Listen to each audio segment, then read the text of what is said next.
Raiganj medical কলেজে কয়েকশো আয়ার প্রবেশাধিকার হঠাৎ বন্ধ করে দেওয়ার অভিযোগকে কেন্দ্র করে বুধবার ব্যাপক চাঞ্চল্যের সৃষ্টি হয়। অভিযোগ, এক মৌখিক নির্দেশিকার ভিত্তিতে দীর্ঘদিন ধরে কাজ করা আয়া মাসিদের ওয়ার্ড থেকে বেরিয়ে যেতে বলা হয়েছে। এর প্রতিবাদে বিকেলে তারা এমএসডিপির ঘরের সামনে বসে প্রতিকারের দাবি জানান। তবে অভিযোগ, মেডিকেল কর্তৃপক্ষ তাদের সঙ্গে দেখাও করেননি। আয়াদের দাবি, এদিন অ্যাসিস্ট্যান্ট সুপার বিভিন্ন ওয়ার্ডে গিয়ে জানিয়ে দেন বিকেল 4টার মধ্যে আয়া মাসিদের ওয়ার্ড ছাড়তে হবে, নচেত পুলিশ দিয়ে সরিয়ে দেওয়া হবে। প্রতিবাদে সরব হয়ে আয়া সাধনা ঘোষ বলেন, তিনি সহ বহু মহিলা প্রায় 26 বছর ধরে রায়গঞ্জ হাসপাতালে রোগীদের পরিষেবা দিয়ে আসছেন। রোগীর পরিজনদের দেওয়া সামান্য পারিশ্রমিকেই তাদের সংসার চলে। হঠাৎ কাজ বন্ধ হয়ে গেলে কয়েকশো পরিবারের রুজি রুটি বন্ধ হয়ে যাবে বলে আশঙ্কা প্রকাশ করছেন তারা। এই বিষয়ে মেডিকেল কলেজ কর্তৃপক্ষ অবশ্য সংবাদ মাধ্যমের সামনে মুখ খুলতে নারাজ। এদিন মেডিকেলের আয়াদের পক্ষ থেকে কি অভিযোগ করা হচ্ছে শুনুন।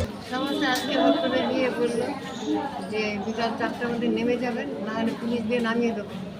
এখানে আসছি আজকে আমাদের যে হঠাৎ করে বলতেছে যে তোমরা এখানে 4টার পর থেকে নামে চলে যাবা, নাহলে পুলিশ দিয়ে অ্যারেস্ট করা হবে।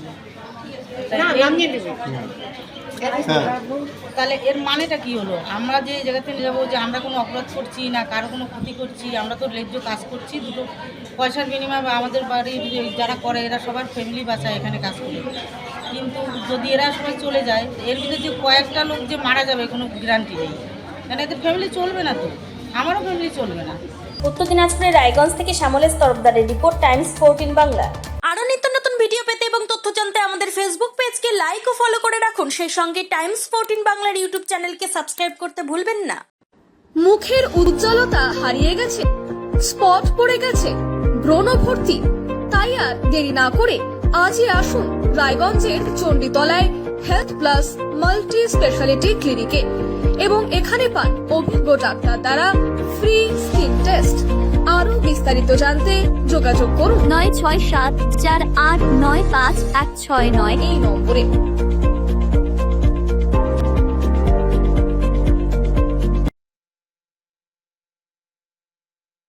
আজ তোমার বিয়ে সাজলো নতুন সাজে।